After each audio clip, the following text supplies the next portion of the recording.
Hi guys, so yesterday I made a video about me just starting a new diet entitled the Mind Diet, which was basically geared to try and reduce cognitive decline, such as Alzheimer's and dementia. And you can obviously check that video out on my channel. But I kind of wanted to make a follow-up video. Just to kind of like clarify the situation, because as much as I would like to believe it, there isn't a part of me that feels that the answer to actually like reducing something like dementia or Alzheimer's is kind of as all kind of boils down to purely your diet. I don't think that's the case at all. I don't just my gut instinct is just telling me that it's a lot more complex than that.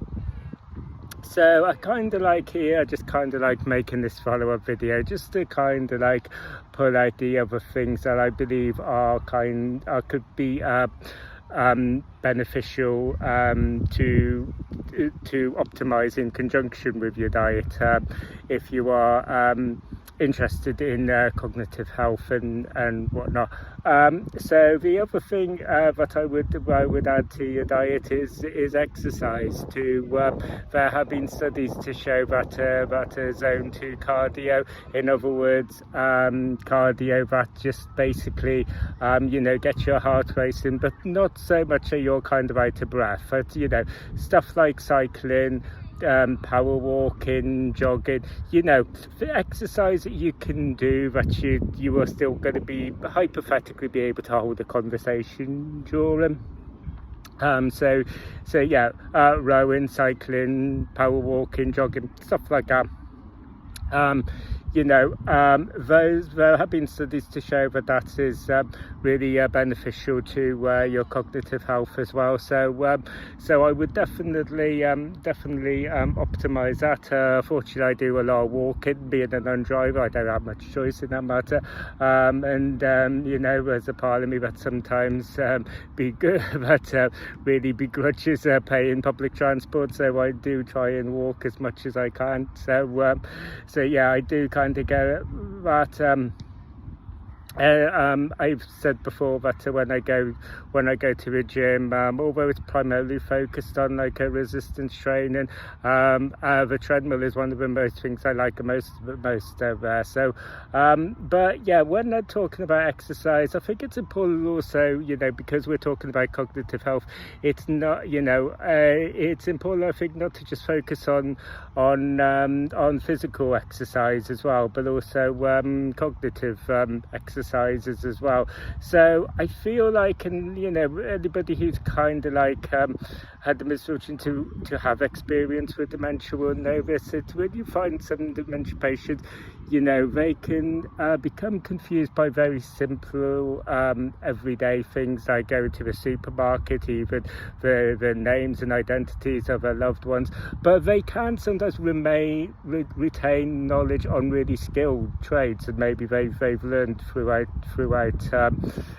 their lives. For example, my dad, even when he had dementia, he could still tell you how like a car engine operated, and stuff like that. So it does kind of make me wonder about how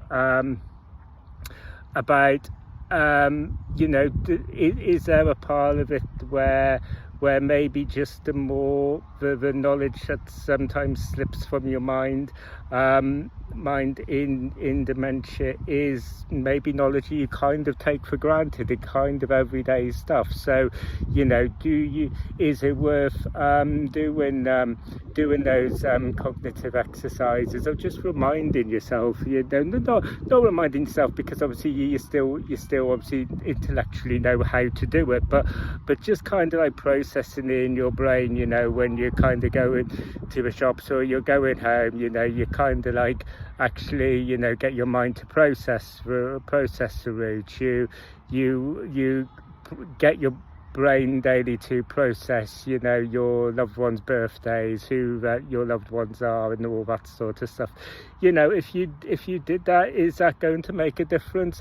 I don't know, but I believe that it's certainly it's certainly not going to do any worse, let me tell you that. So you know, I do believe that it's worth doing, I really do.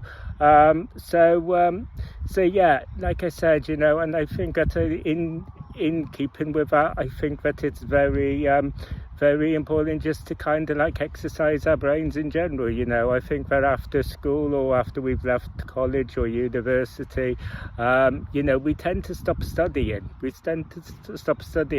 And while I'm don't go to college or don't go to uni anymore, you know, I'm always studying. I'm studying psychology, I'm studying nutrition, I'm learning things new every day. And I think it is important to kind of keep into that trend, you know, where we are constantly learning and we are constantly studying and we are constantly keeping our brains kind of like occupied, because I think, you know, that's really important as well. So yeah, basically I just kind of like wanted to make this video just to kind of like just so I could kind of really elaborate on obviously the video that I made previously. So yeah, that's kind of like it. So yeah, these two kind of videos kind of, I guess, kind of, you know, come together and making up one on, you know, what my guidance and my approach on cognitive health and would be, and what I would kind of recommend to anybody who's looking to